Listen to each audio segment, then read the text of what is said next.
When people see, 10 different links in your link in bio, they don't click any of them. But if you tell them this is the very one specific thing I want you to go do, the likelihood of conversion goes up. Hey, boss family, it's Kay and Tanner for another Wednesday watch. And today we are focusing on keeping things simple to find clarity when it comes to whether you're writing your elevator pitch or talking about your business or anything when it comes to you creating content around like what your business is or talking about your business. So we like to keep things simple and to the point to help with clarity when you're communicating about your business. So, hi Tanner, how are you? What are your thoughts on this topic? Oh, I love the topic of kind of simplicity. And I'll always like throw it out there at the very beginning that simple doesn't always mean easy.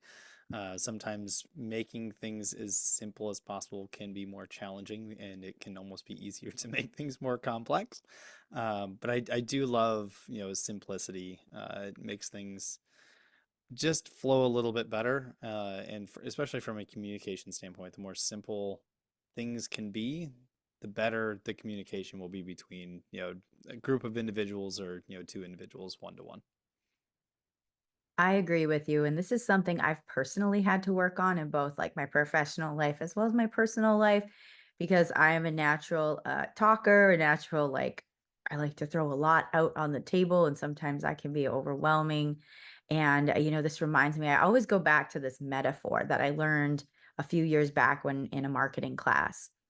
And it was regarding sales. And so this woman was selling jellies. She made jellies and she was at a market selling these jellies, and she was so excited about her jellies that she made all these amazing flavors. She had peach, apricot, like strawberry, like all these different flavors, and she had all these jellies ready to sell. And when the market started, it was crickets. And she's like, didn't know what to think. She had all these delicious jellies, but nobody was buying. And it turns out that it was just too much information. There were too many options available that people were just confused. They were like, "Oh, I want to buy this one and this one and this one." And then they get overwhelmed and be like, I don't know what jelly to buy. And so she went back, she learned, she went back with, I think it was like 3 flavors of jelly, and she sold all of them because it was less choices to make. And so I always go back to that metaphor, whether I'm selling a physical product or just like talking about my business, whatever it is, less is more. And you can always start with 3, and you can always start with like something small and then grow it as you get to grow those relationships in an organic way. I really love kind of that story because it paints the picture. I don't know how many times I've heard it in the last 4 weeks, but the simple adage of a confused mind never buys.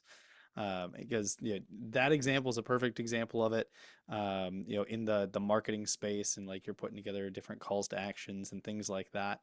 Having too many of those things, making it more complex. When people see, 10 different links in your link in bio, they don't click any of them. But if you tell them this is the very one specific thing I want you to go do, the likelihood of conversion goes up.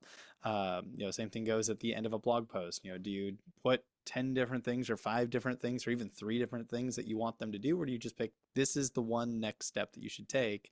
Here's the natural thing, go do it. But yeah, that comes back to the confused mind never buys. Simplicity is massive. And that goes for calls to actions, to actually being in the marketplace, to just having the conversation. Like, what do you do? Well, listing out 10 different things of things that you do isn't really helpful to anyone, versus saying, here's the very one specific thing that I can do. And that's why, if you haven't seen the conversation from last week, highly encourage you to go back to it, because we talked about how do you uncover and ask the right questions and things like that, so that you can pinpoint the one thing or maybe 2 things that are most relevant to the person you're talking to give them that next step. You don't need to tell them everything, just give them the things that's most relevant to them. Oh, Tanner, that is so true. And, this is where you can have fun creating more customizable things in terms of, maybe you're focusing on one aspect of what you're like, say, what you're trying to sell. The good thing is, like, you can focus on this one thing. You can take in how people respond to it. You can take in how many people follow up with or you have leads with to follow up with. And you can change it if it isn't working, or you can change it as the weeks progress. If you choose one thing, that doesn't mean that you're stuck with that one thing, but it does help you to narrow your focus down to that one specific thing. And it helps you create clarity for yourself, which in turns allows you to talk about your business with clarity and have that ability to communicate effectively with potential clients, with customers, or just even communicating in general about your business. So I think that's a huge thing to think about. Absolutely. I'll take it one step further, talking about the business, talking about calls to action, things like that. But let's take it even just to the business in general and how important it is to be keeping things simple, but keeping it simple in a kind of a different sense. I'm a big fan of data and numbers and like really getting into, data decision type stuff. And, one of the biggest things that we learn about and teach and go through in the process of business building, especially here at Action Coach, is the concept of divide to multiply, which is actually taking, one certain thing and breaking it out into its parts so that you can actually have the simple things that you can do in each little area. So like an example is, I want to generate more customers. Okay, well, you can't just get more customers. You need leads and you need the conversion rate, right? There's two components. We divide that out, and now we can say, what are the simple things that we can do to increase leads? What's the simple things we can do to increase conversion rate? But it breaks it down so that you can get to the simple pieces versus the complexity of, I don't exactly know what to do. There's probably 100 different things that can be done. Mhm. And then it just gets kind of out of hand. But, it's another way to kind of view that same simplicity thing, but from probably more of a business operational standpoint and kind of that marketing and sales on how do we actually go take action on some of these things. That is incredible advice too, because like again, that's where my mind is kind of I will like jumble it all together and then get really confused or shut down or something, or maybe not get something done. But this is a great way to just create great systems for yourself, like you said, like more internally, because it gives you that ability to feel more in control. It gives you that ability to tackle things one at a time and finish things, complete things. And I think that's huge for business owners. It's so easy to get distracted. It's so easy to be all over the board, especially thinking about those jellies. Like how many jars of jellies you have to accomplish today or eat today. And kind of like within your business, how many things do you have to accomplish? And if you break it down, it helps you stay more focused, it helps you stay more confident. And then in turn, that reflects outward when you're talking about your business too. Mm.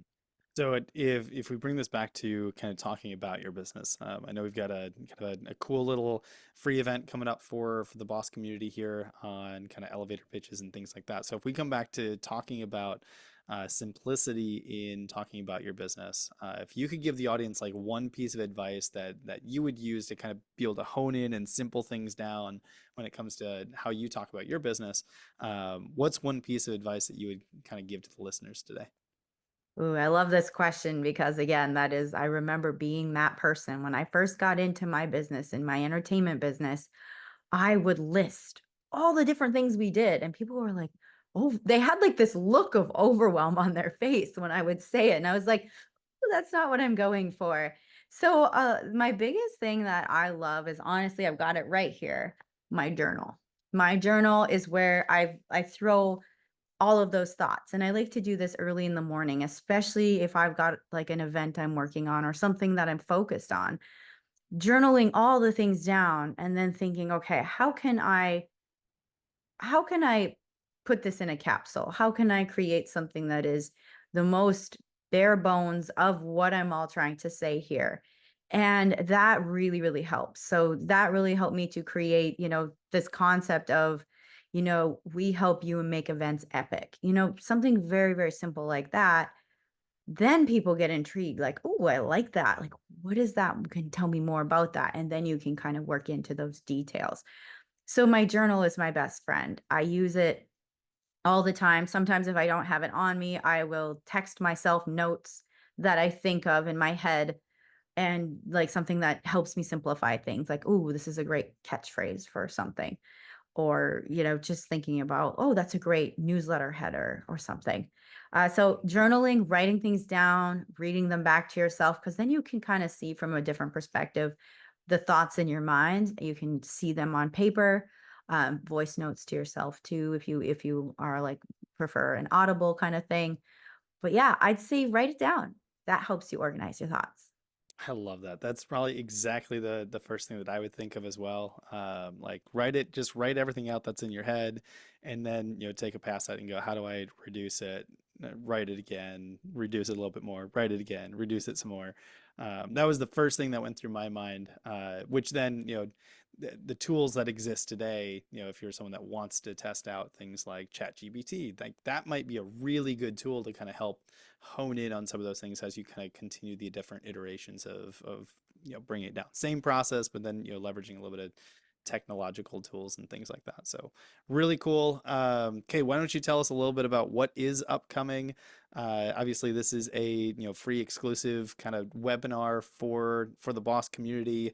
No, it's not selling anything else like that, but continue to provide value and be able to share some additional ways to kind of continue to grow and get better at elevator pitches and finding your why and things like that. So why don't you give us a little bit about kind of what's upcoming, so that the group viewers here kind of know what to expect and get excited about joining on the call. Definitely. Yes, Tanner and all of you on the call. We have an event coming up called Perfect Your Pitch, and it's all about writing your elevator pitch with ease, with clarity, and to give you the confidence to talk about your business in any situation you end up in. So myself and my fellow teammate Jody, she is going to be here to talk about some things that she can provide as an additional element to help you with perfecting your pitch by understanding your why. And that's going to be July 29th at the noon hour. So Monday at noon, it's the perfect time to catch a break on a busy Monday. Give yourself that time. It's going to be 45 minutes long. It's going to be live. It's going to be on our Facebook page as well as a Zoom. And we're going to answer your questions in real time and then also give you some next steps. So definitely sign up if you're interested in writing your elevator pitch, or if you have one and want to work on it, or if you're just generally interested in connecting with other business owners in the community, this event is for you. So definitely sign up on our Facebook page. Awesome. That is so cool. Excited for it. I'll just reiterate that for everyone listening. It is a Facebook group event. So right in the Facebook group, you can grab it and be able to join that there. But yeah, looking forward to it. It'll be super fantastic. Yes, wonderful. Well, again, thank you guys for just tuning in on another episode. And I can't wait to see you on the 29th and again on Wednesday. This has been a great conversation.